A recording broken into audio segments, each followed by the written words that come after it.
Halo, salam jumpa pemirsa, kembali lagi bersama saya Maesar Putri dalam iNews Kalimantan Barat. Sejumlah berita menarik telah dirangkum tim redaksi kami di antaranya. Warga desa Kuala Mandor A, Kampung Pematang Rambai, Kecamatan Kuala Mandor B, Kuburaya, keluhkan tercemarnya air parit dampak jebolnya tanggul penampungan limbah perusahaan sawit.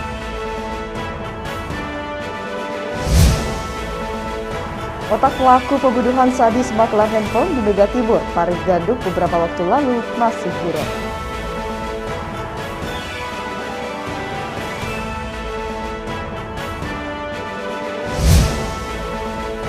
Dan belasan pemuda desa Rasawijaya Umum Kabupaten Kuburaya berusaha bangkit memulihkan ekonomi dengan mempertahankan kerajinan membuat kancah.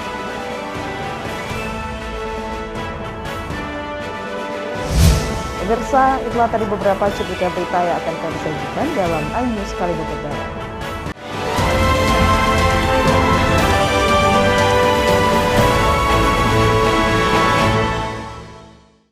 Pemirsa, kita ke informasi yang pertama. Sudah 3 pekan warga desa Kuala Mandor A, Kampung Pematang Rambai, Kecamatan Kuala Mandor B, Kabupaten Kuburaya, harus menggunakan air yang tercemar oleh limbah pembangunan PT Pudilahan Katulistiwa lantaran jebolnya tanggung penampungan limbah perusahaan sawit tersebut beberapa waktu lalu. Dampaknya warga yang menggunakan air sungai tersebut mengalami gatal. Sejumlah warga yang berada di RT 02 dan RT 03, Kampung Pematang Rambai, Desa Kuala Mandor A, Kecamatan Kuala Mandor B, mengeluhkan dengan adanya pencemaran limbah yang diduga terjadi akibat kebocoran penampungan limbah pembuangan PT Pudilahan Katulistiwa beberapa minggu lalu. Jebolnya tanggul pembuangan limbah membuat air sungai menjadi bau dan berwarna biru kecoklatan. Padahal air sungai selalu digunakan warga sekitar untuk mandi, mencuci, dan lainnya. Warga pun sudah melaporkan hal ini ke pihak pemerintah desa, sementara dari perusahaan hanya memberikan drum air, namun tidak dibarengi dengan mesin pompa ataupun air bersih. Dampak yang dirasakan menimbulkan gatal-gatal dan bau yang tidak sedap. Untuk melaporkan saya hanya kepada desa dan RT setempat. Nah, tanggapan perusahaan udah ada bang? Ada dapat tanggapan dari perusahaan seperti apa? Selama ini tanggapan perusahaan hanya memberikan drum,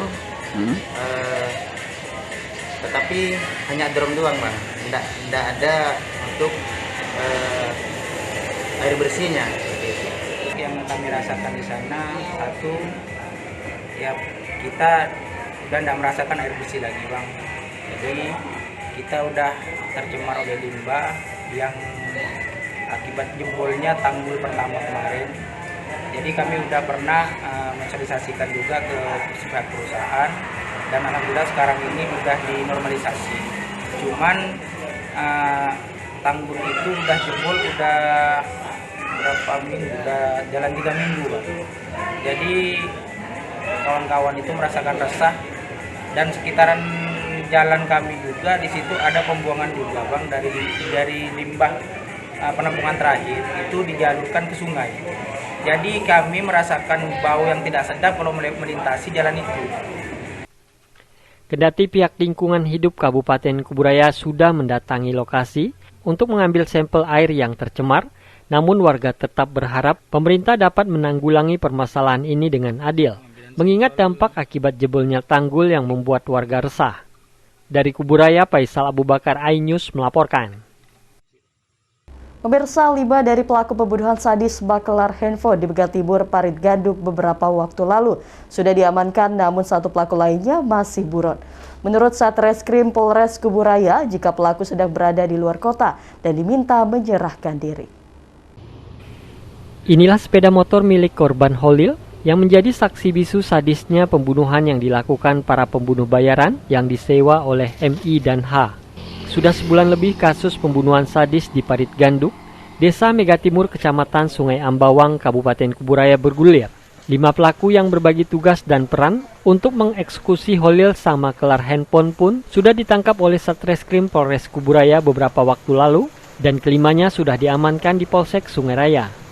Namun 1 pelaku berinisial H sekaligus orang yang diduga menjadi otak rencana pembunuhan yang merupakan adik kandung tersangka MI, belum berhasil ditangkap, namun masuk dalam daftar pencarian orang.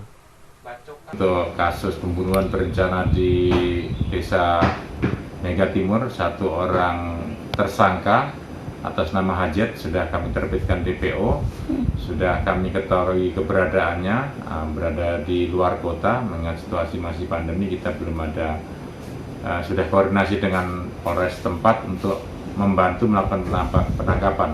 Kami himbau agar kepada yang bersangkutan agar menyerahkan diri, itu akan lebih baik bagi yang bersangkutan.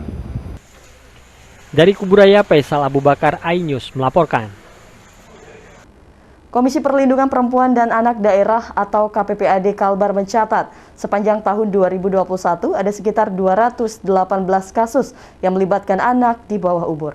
Dari jumlah tersebut didominasi dengan anak yang berhadapan dengan hukum.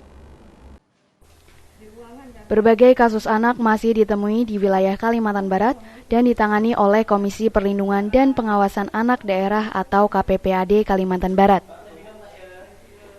KPPAD Kalimantan Barat mencatat sebanyak 218 data kasus anak yang telah ditangani selama Januari hingga Juli 2021. Komisioner KPPAD Kalimantan Barat Sulasti kepada wartawan mengatakan, dari 218 kasus ini masih didominasi oleh anak berhadapan dengan hukum, disusul oleh kasus trafficking dan eksploitasi. Totalinya itu ada 218 data kasus anak dari Januari sampai Juli 2021. Itu yang paling dominan apa, Bu? Nah, paling dominan saat ini itu anak berhadapan dengan hukum, 88 kasus. Terus yang kedua trafficking dan eksploitasi. Terus yang ketiga hak sipil dan partisipasi. Baru keluarga dan pengasuhan alternatif. Nah, sama kesehatan nafsa ada 5, sosial dan anak dan surat ada 2. Anak berhadapan dengan hukum kenapa tinggi? Karena kan mereka kan ada yang namanya anak korban, anak saksi, dan anak pelaku. Jadi makanya kita gabung di anak berhadapan dengan hukum itu 88 kasus. Kasus-kasus ini didapatkan KPPAD baik melalui pengaduan langsung maupun non-pengaduan. Untuk itu, KPPAD Kalimantan Barat memastikan akan memberi pendampingan terhadap anak-anak yang menjadi korban maupun berhadapan dengan hukum. Dari Pontianak, Un Yuniar, iNews melaporkan. Pemirsa, pembayaran insentif tenaga kesehatan di Rumah Sakit Kota Pontianak hingga saat ini terus mendapatkan perhatian semua pihak, tak terkecuali Komisi 4 DPRD Kota Pontianak. Pemerintah Kota Pontianak dan Dinas Kesehatan membayarkan insentif tenaga kesehatan tersebut. Kasus ini bermula dari teguran Menteri Dalam Negeri yang mengingatkan 10 kepala daerah kabupaten kota yang belum membayarkan insentif dari tenaga kesehatan mereka, dan Kota Pontianak sendiri masuk dalam daftar teguran tersebut. Ketua Komisi 4 DPRD Kota Pontianak Subandi menjelaskan, jika Kemendagri sampai menegur Wali Kota Pontianak karena pencairan belum dilakukan, harusnya menjadi perhatian banyak pihak, termasuk Dinas Kesehatan serta Rumah Sakit Kota Pontianak. Subandi menegaskan akan memanggil Dirut Rumah Sakit Kota Pontianak, termasuk Kadis Kesehatan, untuk melihat perkembangan termasuk kendala pencairan yang diketahui dari bulan Januari hingga Juni. Yang pertama, saya berharap kepada pemerintah Kota Pontianak melihat kerja daripada Nakes Wabil Khusus Penanganan Pandemi sangat luar biasa. Risiko tinggi, ya, kesibukan luar biasa. Nah, saya melihat pas kebetulan pada saat benar-benar memuncaknya kasus pandemi pada bulan Juli itu, saya pas berada di rumah sakit kota, ya, rumah sakit kota, karena kebetulan istri saya juga masuk rumah sakit. Jadi betul-betul jam 1, jam 2 sampai jam 10 tetap luar biasa ramainya. Memang. Jadi kasihan saya lihat kejar sangat. Jadi kalau saya melihat daripada pengorbanan kerja daripada kawan-kawan nakes ini, saya sangat berharap cepatlah. Selain di skala prioritas lah untuk pembayaran insentif. Wali Kota Pontianak Edi Rusdi Kamtono mengatakan, Keterlambatan lebih disebabkan kepada laporan Paskes ke Dinas Kesehatan Kota Pontianak serta juknis yang berubah-ubah dari Kementerian Kesehatan. Bahwa keterlambatan pertama data dari puskesmas yang memberikan data SPJ ke dinas. Nah, kan gitu prosesnya. Karena kita harus hati-hati juga kalau salah nanti misalnya dia enggak ke lapangan kita bayar, kan salah tuh. Nah, yang kedua adanya perubahan-perubahan juknis dari Kementerian Kesehatan yang berubah-ubah ya. Sehingga kita harus menggunakan juknis yang disarankan. Karena nanti kalau kita bayar terburu-buru terus diperiksa BPK ada temuan. Itu masalahnya. Nah, sekarang sudah selesai 50% semester pertama, kan ini sampai akhir tahun. Jadi bukan tidak ada dana, tidak membayarkan. Kalau ada tagihan masuk langsung kita bayar. Jadi itu. Nah, saya tidak ngerti laporan ke pusatnya gitu.